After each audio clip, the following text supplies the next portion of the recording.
नमस्कार। शाम के अखबारों की चर्चा चाय के साथ। तो आज खबरें हैं, आज मंगलवार है और इंदौर में आज खबरें भी अच्छी हैं। नगर निगम ने भी अभियान चला रखा। इस समय सब राजस्व वसूली में लगे। मार्च खत्म होने के पहले मतलब 31 मार्च को जो दीपावली बनती है विभागों की, उसको लेकर सब पूरी तरह से मैदान में उतर गए हैं। जिसको जहाँ जगह मिल रही वहाँ से वसूली अभियान में लग गया है। अलग मामले हैं, कुछ व्यापार की खबरें हैं। आज शेयर बाजार में अगर थोड़ा सा झूमा है शेयर बाजार, तो चांदी और सोने में रिकॉर्ड स्तर पर गिरावट शुरू हो गई और जानकारों का दावा है कि सोना 1 लाख रुपए से नीचे पहुंच जाएगा। क्यों? क्योंकि कुछ देश जो है बड़ी तादाद में अपना सोना बेचने की तैयारी भी कर रहे हैं, पर वो अलग बात है। हम व्यापार में बात करेंगे। हम सबसे पहले दोपहर की खबरों से बात करते हैं। दोपहर की महत्वपूर्ण खबरों में बात करेंगे, व्यापार में हम सबसे आखिरी में बात करेंगे।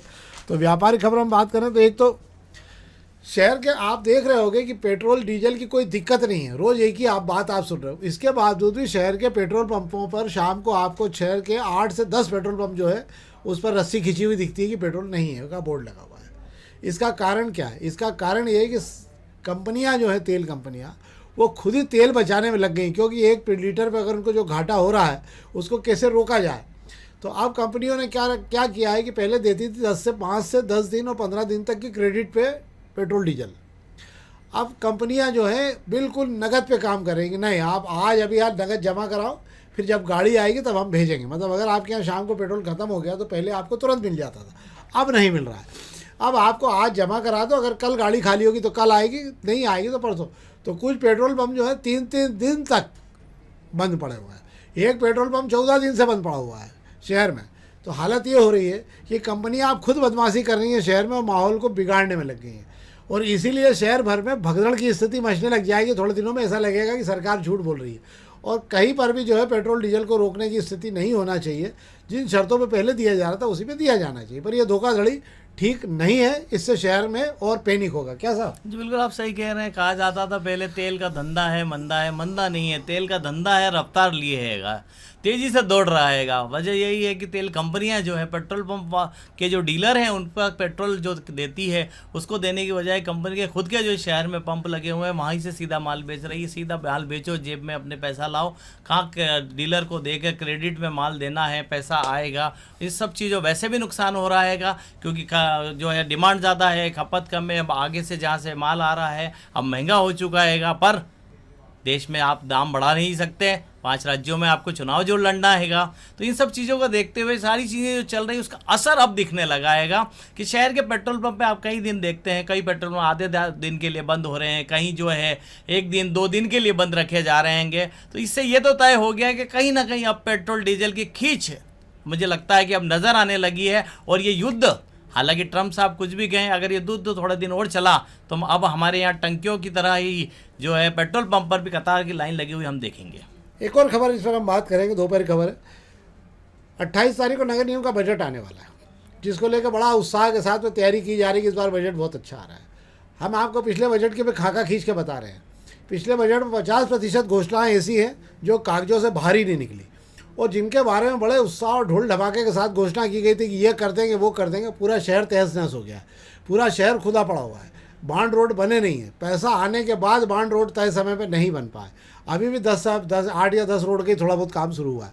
इसके अलावा वाईफाई का काम है, और भी कई काम थे जो नगर निगम को करने थे, तय साल भर के अंदर नहीं हुए, और ऊपर 700-800 करोड़ का कर्ज हो गया। और हम खान नदी की सफाई की तो बात कर ही नहीं रहे। कल हमने कर ली थी, क्योंकि 3000 करोड़ खर्च होने के बाद में जो खान नदी में नाव चलाने की तमन्ना थी, अब उसका नाम खत्म हो गया। अब उसका क्या होगा ये तो वक्त बताएगा। क्या साहब, क्या हालत है? बिल्कुल आप सही कह रहे हैं कि जब नगर निगम में जिस भी महापौर की या जिस पार्टी की परिषद आती है वह नए सिरे से खाका खींचती है, नई सिरे से घोषणाएं करती है, नए सिरे से शहर का स्वरूप बदलने की बात की जाती है। इसलिए आप जो कह रहे हैं कि बजट तो तैयार होता है, बड़े बड़े दावे किए जाते हैं, घोषणाएं की जाती, फंड रखा जाता हैगा। हालांकि आपको बता दो जितनी कमाई नहीं होती उससे 4 गुना ज़्यादा का तो आप जो है बजट ला रहे हैं, तो वो काम कैसे होंगे जिसके आप बड़े बड़े दावे करते हैं। तो जो पहले ये जो परिषद आई है, ये परिषद पहली जो परिषद बैठक हुई थी जब पहला बजट पेश किया गया था, उस समय जो वादे किए गए थे वही वादे अगली बार आगे के बजट में हर साल बढ़ते जा रहे हैं, जुड़ते जा रहे हैं, और वो वादे आज भी आधे पूरे नहीं हो पा रहे हैं। इसलिए जो मूलभूत ज़रूरतें मुझे लगता है वही पूरी होती है, बाकी तो सब ठीक है, कागजों में ही चलता है, और यही बजट का स्वरूप होता है। कुल राजस्व 1000 करोड़ का है नगर निगम का, जी बिल्कुल है ना। और बजट 4,000 करोड़ का है, कितने का? बजट 8,500 करोड़ का बजट है। मतलब आप समझ लीजिए कि क्या है, घर में नहीं है दाने और अम्मा चली उजाड़े, इस प्रकार का बजट आने वाला है।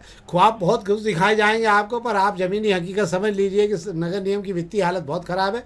700-800 करोड़ अभी ठेकेदारों के देखे नहीं पड़े हुए, ठेकेदार काम करने को तैयार नहीं है। कुल मिला के ये कार्यकाल महापौर का, जो ये वाला कार्यकाल नगर निगम परिषद का, मैं समझता हूँ शायद पिछले कई कार्यकालों में सबसे फ्लॉप कार्यकाल रहा होगा। ये हर शहर का हर आदमी लगभग ये बोलने लगा है।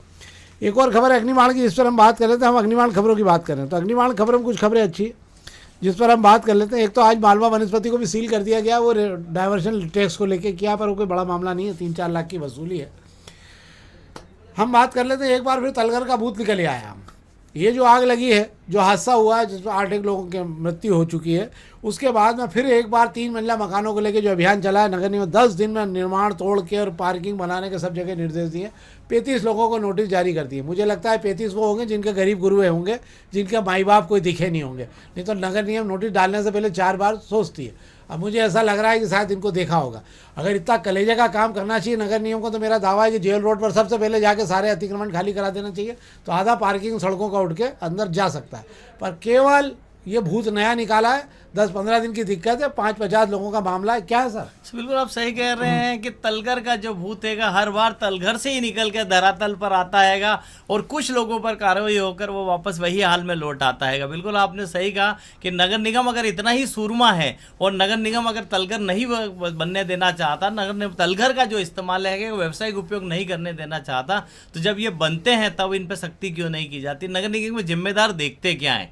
चलो बन गया तो आप कम से कम वो सुरमागिरी जो आप 35 लोगों को नोटिस देके दिखा रहे हो, कम से कम बिल्कुल आप सही कह रहे हैं, नगर निगम की नाक के सामने आप जेल रोड की तरफ उतर जाइए और जितने भी मार्केट बने हुए हैं उनका तलगर खाली करा लीजिए, तो कम से कम एक आज़ादी तो आपको ट्रैफिक पुलिस को भी मिल जाएगी और आपको भी मिल जाएगी कि यहाँ सड़क दिखाई देने लगेगी, गाड़ियाँ तलगर में अंदर चली जाएगी। पर ऐसा नगर निगम कर नहीं सकता। अरे नोटिस देने निकले, 35 को शहर में नोटिस दे रहे हैं, इस शहर में 35,000 इमारतों को भी आप नोटिस देंगे तो भी उसके अंदर आपको तलगर में व्यावसायिक उपयोग होता दिखाई देगा। नगर निगम को चाहिए कि सबसे पहले तो 1 महीने का समय दे दे कि जिन जिनके नक्शे में तलघर का मिसयूज़ हो रहा है वो खुद हटा लें। इसके बाद हम कोई सुनवाई नहीं करेंगे और ईमानदारी और पारदर्शी तरीके से इसकी चिट्ठी रोज डालना चाहिए। मुझे याद आता है उपल साहब और प्रभात पाराशर जी जब नगर निगम कमिश्नर और प्रशासक थे तो वो ये चक्कर में नहीं पड़ते थे, वो सवेरे चिट्ठियाँ डाल देते थे सारी की सारी, और जो चिट्ठी निकलती थी उसको तोड़ने पहुँच जाते थे और उनके टाइम पर सारे चुन चुन के अतिक्रमण हटाए गए थे। कोई रियायत नहीं थी, जिसका नंबर आया जिसको शिकायत है आप डाल दो, हम उसमें निकाल लेंगे, आज नहीं निकलेगा तो कल निकलेगा, कल नहीं निकलेगा तो परसों निकलेगा। आपको आश्चर्य होगा, करीब उसके 130 अतिक्रमण तो लोगों ने खुद हटा के अपने आप को रोड खोल लिए थे। ये होता है काम करने का बेसिक तरीका, पर क्या कहा जा सकता है, नगर निगम में कुछ भी कर सकती है इस समय पे। एक और खबर है अग्निबाण की जिससे हम बात करेंगे। 400 टन वजनी गडर जो कल लॉन्चिंग होना थी लवकुश चौराहे पे, ये मध्य प्रदेश का सबसे ऊंचा पुल बन रहा है। मतलब आप समझ लीजिए 77 फीट ऊंचा पुल बन रहा है, उसकी ये गर्डर की लॉन्चिंग हो रही थी कल। 400 टन की गर्डर है, तमाम प्रयास के बाद भी 6 इंच आगे नहीं बढ़ पाई। रात भर उसको लेकर तैयारी, मतलब पहले से तैयारी की गई थी, आखिरी में समझ में आ गया कि इसके लिए और समय लगेगा। तो चूंकि उसको बढ़ाना कितना है, मैं समझता हूँ शायद काफ़ी आगे तक ले जाना है, उसको 60 फीट आगे ले जाना है, 60 मीटर आगे ले जाना है, तो 4-6 इंच आगे बढ़ पाई है वो। तो अब नए सिरे से कल प्रयास किए जाएंगे इसको लेकर। पर ये इंदौर की सबसे वजनदार गर्डर है, यानी 77 फीट ऊँचे पुल के लिए गर्डर रखी जा रही थी। ये मध्य प्रदेश का सबसे ऊँचा पुल होगा और इसमें साइकिल चलाने वाले का तो भगवान ही मालिक है, 77 फीट ऊंचा तक पेडल मारते मारते उसका तिया पाचा हो जाएगा, और ई रिक्शा वालों को तो भगवान नहीं वाला, पूरे लहराते लहराते ही जाया करेंगे। इतना ऊंचा पुल ये बनाया जा रहा है और इसके ऊपर से आप खड़े होकर शहर की पूरी तराइयाँ और हसीन सीन देख सकते हैं। क्या है सर? कहते हैं ना शहर मध्य प्रदेश का सबसे बड़ा अगर आप पुल बनाने जा रहे हैं तो वो मेहनत भी आपको जो है मुझे लगता है मशक्क़त भी आपसे अच्छी कराने वाला हैगा। बात कर रहे हैं कि इस पुल की अगर बात कर ली जाए, जैसा कि आपने कहा 3 लेयर का पुल हैगा, नीचे आपको सड़क मिल रही है, ऊपर आपको पुल मिल रहा है, गाड़ी मेट्रो जाती हुई आपको दिख रही है और सबसे ऊपर के माले पर आपको ये पुल दिखाई दे रहा हैगा। इसकी ऊंचाई इतनी है, बिल्कुल आपने सही कहा कि अब इतनी ऊंचाई पर आप गडर खसकाएंगे। बात कर रहे हैं भारी भरकम गडर को खसकाने की, अभी जो है सिर्फ 6 मीटर खसकी है, 6 मीटर यानी 20 फुट खसकी है। आपको 200 फुट खिसकानी है, 200 फीट खसकाने के लिए मशक्कत आप करते रहिए और 2 दिन में काम नहीं मिलेगा। मुझे लगता है अगले 2-4-8 दिन आप और लगा लीजिए, तब जाके मुझे लगता है ये गडर जो है अपने सही पायदान पर जाके बैठेगी। वाह, बहुत बढ़िया। अब हम आगे बात करेंगे पत्रिका की खबरों की। पत्रिका में एक खबर है, वो खबर पत्रिका की नहीं है, वो हम सब की खबर है, इस शहर से जुड़े हुए हर आदमी की खबर है वो। और हम चूंकि इस अभियान को बहुत दिनों से चला रहे हैं, इसलिए शहर में चल रहा है गंगा जल संवर्धन अभियान, जल गंगा संवर्धन अभियान चल रहा है। इस अभियान के तहत जो है डिंडोरा पीटा जा रहा है कि शहर के तालाबों की चैनल खोली जाएगी, हटाकर जो अतिक्रमण उनको हटा के साफ़ किया जाएगा। बिलावली और ऐसे ऐसे तालाबों के नाम दिए जा रहे हैं। एक शहर में एक तालाब खुद अपनी मौत मर रहा है। हम इसको लेकर 2 कार्यक्रम बना चुके हैं। हम इसको लेकर एनजीटी तक शिकायत कर चुके हैं। एनजीटी की टीम आके नगर निगम के साथ वहाँ अतिक्रमण हटाने भी पहुँची थी, पर उस तालाब पर हिम्मत नहीं पड़ी और एनजीटी की नगर निगम की टीम खाली हाथ वापस लौट आई वहाँ से। ये तालाब है तालावली चांदा का, 100 एकड़ का तालाब होलकर रियासत के समय में था। ये तालाब अगर बन जाए, हम तो ये खबर मुख्यमंत्री जी को समर्पित कर रहे हैं क्योंकि वो इस शहर के प्रभारी हैं। हम मुख्यमंत्री जी से उम्मीद कर सकते हैं, इस शहर के तमाम अधिकारियों और राजनेताओं को हमको उम्मीद नहीं है, क्योंकि ये तालाब जो है ये अपनी मौत मर जाएगा और एक शहर को एक अच्छा खासा तालाब जो है वो उससे मुक्त हो जाएगा। इस तालाब को अगर 100 एकड़ नहीं तो अगर आप 50 एकड़ भी खाली करा लें, जो पोर्शन उसका कैचमेंट एरिया मिलके हो जाएगा, तो एक पूरा 8 किलोमीटर का इलाका जो है, क्योंकि ये मात्र ऐसा तालाब है जिसकी सैटेलाइट इमेज बताती है कि ये तालाब की नसें इंदौर शहर के अंदर की अंदर गई हुई। इसका फ़ायदा ये होगा कि ज़मीन का जल स्तर बहुत अच्छा सुधरेगा। आप नहीं हो सकता तो पर्यटन स्थल बना दीजिए इसको, पर इस तालाब को बचा लीजिए। हम मुख्यमंत्री जी आपसे इस प्लेटफॉर्म से भी आग्रह कर रहे हैं और इस शहर के लोगों की तरफ से भी हम आपसे आग्रह करते हैं कि कृपा करके इस तालाब को अगर आप बचा लेंगे तो ये शहर के लिए बाकी किसी गंगा संवर्धन अभियान की शहर को ज़रूरत नहीं होगी। 100 एकड़ का तालाब इस शहर को दे दिया तो एक बड़ा पर्यटन स्थल भी स्थापित हो जाएगा। और क्यों नहीं हो पा रहा ये भी आपको समझना पड़ेगा कि मुट्ठी भर लोगों ने यहाँ पर बिना अनुमति के होटलें और तमाम चीज़ें बना दी और कब्जा कर लिया, इसलिए कैचमेंट एरिया भी ख़त्म हो गया, वेटलैंड एरिया भी ख़त्म हो रहा है। इसका क्या है साहब? जी बिल्कुल आप सही कह रहे हैं। अगर इस देश में बात की जा रही है जल गंगा संवर्धन अभियान की, तो प्रधानमंत्री नरेंद्र मोदी ने सफाई के बाद में इस देश में जो एक नई जो शुरुआत की, एक नया काम जो सब लोगों को दिया है, हम सबको वो दिया है कि हम पानी को हम बचाएं, पानी की हम सफाई रखें। जल गंगा संवर्धन अभियान इसी का हिस्सा है। इंदौर शहर चूंकि इसके प्रभारी मंत्री जो हैं मुख्यमंत्री जी खुद हैं, और इस शहर ने सफाई के अंदर जो प्रधानमंत्री के कहे गए स्वच्छता अभियान को जिस मुकाम तक पहुंचाया, वहीं पर अगर पानी के अभियान को भी अगर किसी मुकाम तक पहुंचाना है तो बात जो आपने कही बिल्कुल उस पर काम करने की ज़रूरत है।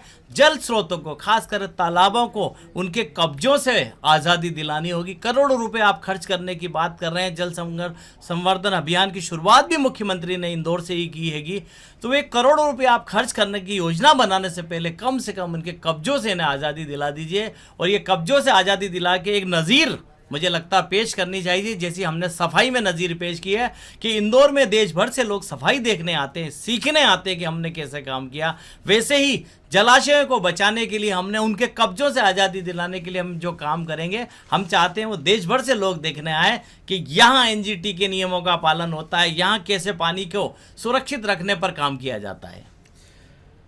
तो हम तो आग्रह करेंगे कि मुख्यमंत्री जी से कि कृपा करके इस तालाब को बचाएं, और हम उम्मीद भी करते हैं शहर के तमाम बाशिंदों की तरफ से कि अगर ये तालाब आपने वापस इसको 100 एकड़ का नहीं तो 50-60 एकड़ का ही करवा दिया तो ये एक शहर के लिए सौगात होगी और लोग आपको दुआएं भी देंगे।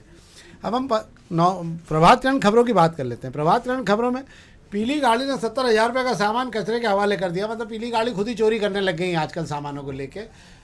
एक महिला का सामान जब्त किया और उसके बाद में वो गाड़ी लेकर न जाने कहाँ गायब हो गई।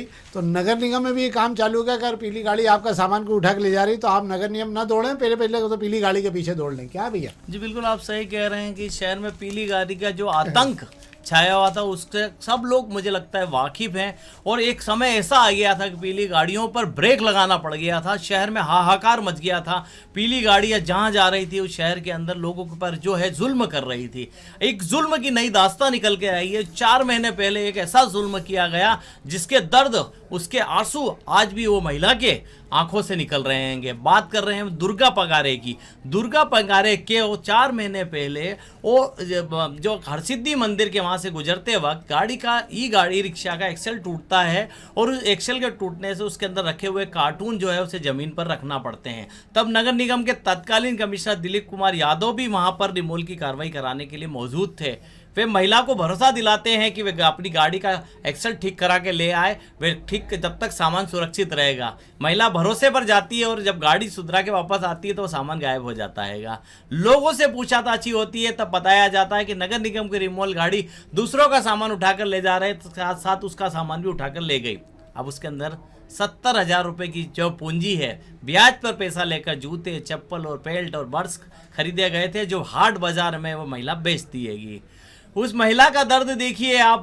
वह कमिश्नर के पास जाती है कि आपके भरोसे पर सामान छोड़ के गई थी, सामान गायब हो जाता हैगा। कमिश्नर भी हैरान होते हैं कि सामान किसने उठा लिया। पता करके पूछते हैं तो कहा जाता है कि राजकुमार पुल के नीचे जमा होगा, वहाँ से ले लीजिए। राजकुमार पुल के नीचे उम्मीद से पहुँचती है, पता पड़ता है कि कोई सामान राजकुमार पुल के यहाँ नहीं आया, ना किसी सामान की एंट्री की गई है। यह सुनने के बाद में दुर्गा के होश उड़ जाते हैंगे। दुर्गा फिर कमिश्नर को ढूंढे ढूंढे पहुंचती है कमिश्नर के पास। कमिश्नर भी हैरान होते हैं कि सामान कहाँ गायब हो गया। भरोसा दिलाया जाता है कि 7 दिन के अंदर सामान नहीं मिलेगा तो कमिश्नर साहब अपनी जेब से सामान की भरपाई करेंगे। ये खबर भी आती है कि सामान को कचरे के हवाले कर दिया गया है। दुर्गा उम्मीद से ट्रेचिंग ग्राउंड पहुंच जाती है कि कहीं सामान यहाँ तो नहीं पटक दिया गया है, वहाँ भी नहीं मिलता है। कुल मिलाकर कहानी ये है कि दुर्गा का सामान रिमोल गाड़ी, नगर निगम की पीली गाड़ी उठाती है और गोडाउन जाने से पहले रास्ते में जो है ठिकाने लगा देती हैगी।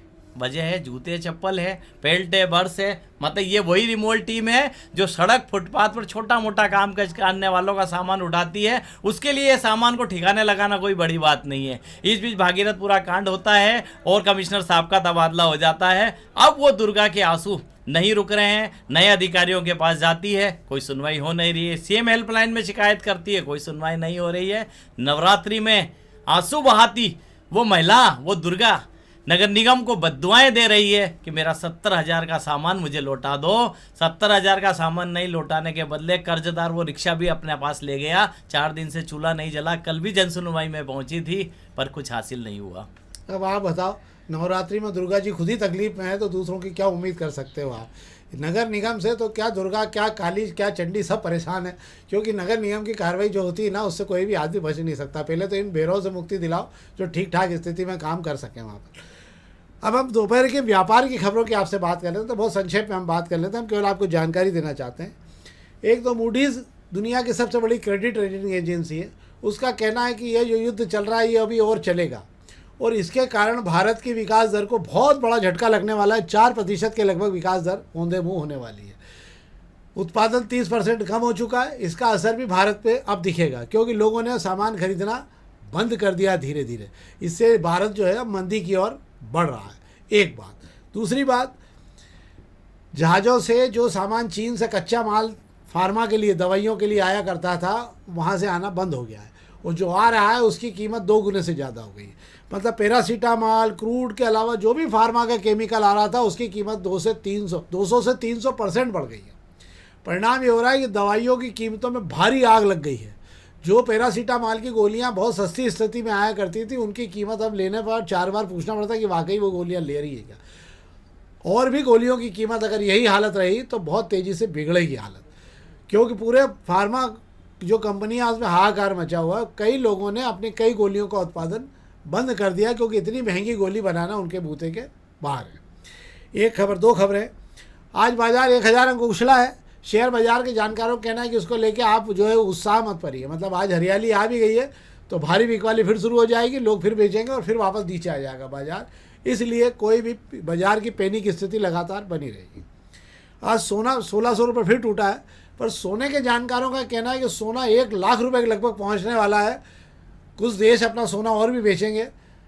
रूस ने बेचा है 9 टन सोना, और भी देश अपना सोना बेचना शुरू करेंगे। सोने के भाव लगातार नीचे आएंगे। अब सोने के भाव ऊपर जाने की स्थिति नहीं रहेगी। चांदी और टूटी, आज 2,17,000 के लगभग पहुंच गई। 8,000 रुपये के लगभग चांदी भी टूट गई है। तो सोना चांदी लगातार गिर रहा है। युद्ध के कारण हालात और विपरीत बने हुए हैं। कहीं युद्ध रुका नहीं है। ट्रंप के तमाम ऐलान के बाद में और ईरान के अड़े रहने के कारण अब जो है ये माना जा रहा है कि युद्ध की स्थितियाँ आप अभी हाल फिलहाल तो संभलने की नहीं है। 4-5 दिन भले ही अमेरिका हमला न करे तो भी इसराइल के हमले लगातार जारी रहेंगे। इसराइल के जवाब में ईरान के हमले भी जारी रहेंगे। तो ये तो थी खबरें और जानकारी जो हमने आपको इस प्लेटफॉर्म से दी। हमारा आपसे आग्रह है कि दोपहर न्यूज़ के इस कार्यक्रम को देखें और अपने मित्रों तक इसकी चैनल लिंक जो है ज़रूर ट्रांसफ़र करें ताकि अधिक से अधिक लोग इसको देखें। हम शहर की जानकारी आपको देते हैं, शहर के वो मुद्दे उठाते हैं जो आपको कहीं दिखाई नहीं देते हैं। बहुत बहुत धन्यवाद।